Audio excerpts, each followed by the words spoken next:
Assalamualaikum warahmatullahi wabarakatuh. Selamat datang di Ekolab Ekonomi Akuntansi. Nah, bagi teman-teman yang sedang persiapan untuk melaksanakan pretest PPG 2022, kali ini saya akan mencoba membahas beberapa soal yang sesuai dengan kisi-kisi yang diberikan oleh Dirjen GTK untuk jurusan akuntansi dan keuangan.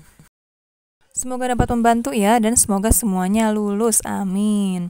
Oke, di video sebelumnya saya sudah membahas soal-soal sesuai dengan kisi-kisi yang diberikan Dirjen GTK dari indikator nomor 16 dan 17. Dan sekarang kita akan lanjutkan membahas contoh-contoh soal yang sesuai dengan kisi-kisi indikator dari 18 sampai 20. Oke, indikator nomor 18, diberikan tampilan ringkasan jurnal penerimaan kas. Peserta mampu memposting transaksi tersebut ke dalam buku besar. Berarti nanti kita akan melihat bentuk jurnal penerimaan kas dan bagaimana cara mempostingnya ke dalam buku besar. Berikut contoh jurnal penerimaan kasnya. Nah, jurnal penerimaan kas ini adalah jurnal khusus dalam perusahaan dagang yang untuk mencatat seluruh penerimaan kas. Biasanya itu sumbernya dari penerimaan piutang, dari penjualan tunai gitu. Nah, sebenarnya mudah sekali untuk posting ke buku besarnya kalau menggunakan jurnal khusus, karena hanya memindahkan jumlahnya saja. Misalnya untuk transaksi kas, penerimaan kas itu misalkan ada 100 kali. Nah, yang dipostingnya cuma sekali jumlahnya aja. Nah, tapi kalau jurnal umum di perusahaan jasa, itu kalau 100 kali transaksi penerimaan kasnya berarti 100 kali diposting ke buku besarnya. Nah, bagaimana cara memposting ke buku besar masing-masing? Nah, ini tinggal dilihat saja di jumlah masing-masing akun. Makanya di bawahnya ada rekapitulasi. Ini untuk memudahkan, sebenarnya untuk memudahkan posting ke buku besar. Nah, di sini di rekapitulasi ada kode akun. Ada kode akun 111. Nah, itu untuk kas. Jadi total kas yang 30.972.500 itu ya. Jadi pakai kode langsung. Nah, biasanya kalau saya langsung pakai kode di bawahnya, di bawah total masing-masing. Jadi biar nggak ketukar gitu ya. Nah, ini tinggal langsung posting aja ke buku besar kas yang 111 itu, ke buku besar kas yang ini. Nah, di buku besar akun kas ini, karena ini di awal sudah ada saldo awalnya dulu dituliskan 24 juta. Nah, posting dari jurnal penerimaan kas ya, yang JKM 1, yang 30.972.500 itu asalnya dari kolom kas ya, dari jumlah yang ada di kolom kas di bawah. Nah, yang ini itu yang 30.972.500, atau bisa dipindahkan langsung dari rekapitulasi yang kode akunnya 111 itu kas gitu. Awas keliru nyimpen di kolom debit kreditnya ya. Nah, hal yang sama juga dilakukan ke semua akun yang ada di jurnal penerimaan kas. Seperti ada kas tadi sudah, kemudian ada harga pokok penjualan, itu juga nanti posting ke buku besar harga pokok penjualan. Kemudian yang kolom kreditnya piutang dagang, penjualan, PPN keluaran, perseroan barang dagangan, dan juga di serba-serbi ada modal melati. Nah, itu semuanya diposting, dipindahkan ke buku besar masing-masing. Caranya seperti tadi, bisa dilihat dari kolom jumlah di jurnal penerimaan kas yang paling bawah, atau bisa lihat dari rekapitulasinya gitu. Cuman kalau dari rekapitulasi itu kan pakai kode akun, itu sebenarnya bisa diganti juga sih sebenarnya, nggak pakai kode akun, atau ditambahkan kode akun dan nama akunnya biar nggak ketukar. Selanjutnya ke kisi-kisi nomor 19, diberikan tampilan ringkasan jurnal pengeluaran kas. Peserta mampu memposting transaksi tersebut ke dalam buku besar. Ini sama dengan yang kisi-kisi 18 ya, cuman ini jurnal pengeluaran kasnya. Nah, berikut ini adalah contoh jurnal pengeluaran kas yang akun-akunnya semuanya harus diposting ke buku besar masing-masing.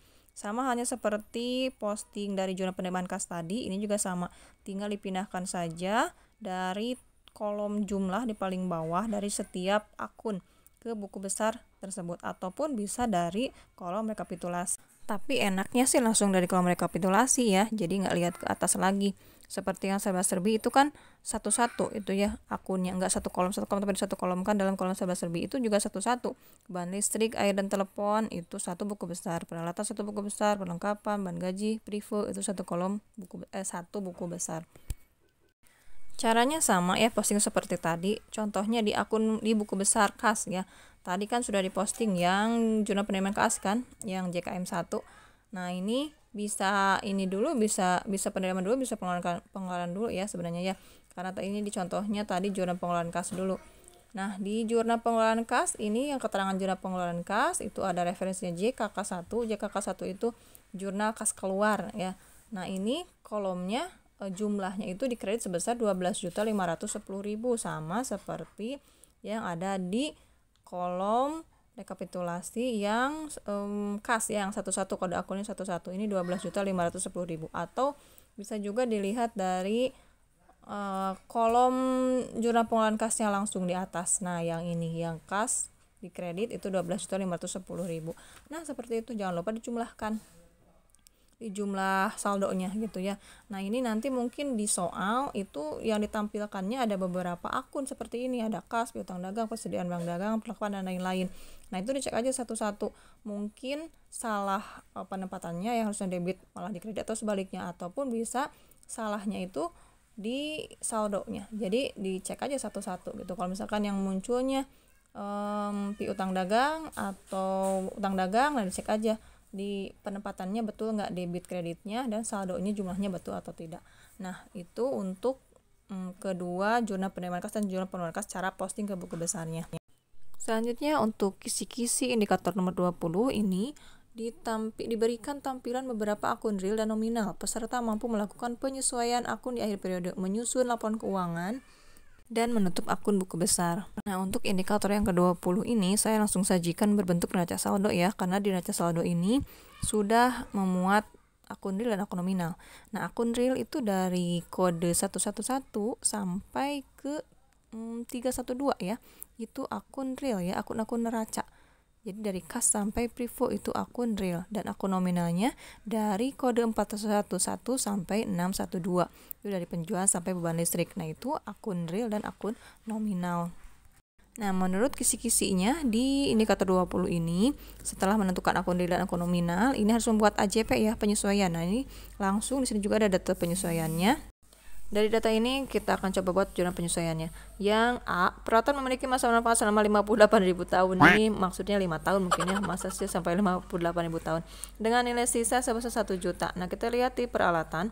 Di peralatan itu tertulis 5 juta ya. Nah, yang 5 juta ini katanya manfaatnya 5 tahun, berarti kemudian ada sisanya 1 juta, berarti setelah 5 tahun masih ada nilai sisa 1 juta, berarti yang akan disusutkan adalah 4 juta selama 5 tahun. Jadi tinggal 4 juta dibagi 5 berarti 800.000 per tahun ya penyusutannya. Jadi jurnalnya beban penyusutan peralatan, akumulasi penyusutan peralatan ya sebesar 800.000.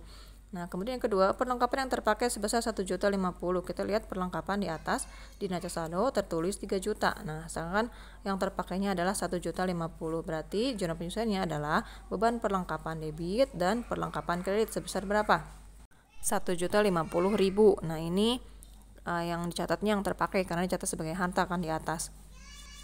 Selanjutnya yang C, piutang yang tidak tertagih diperkirakan sebesar 5% dan dicatat dengan metode cadangan.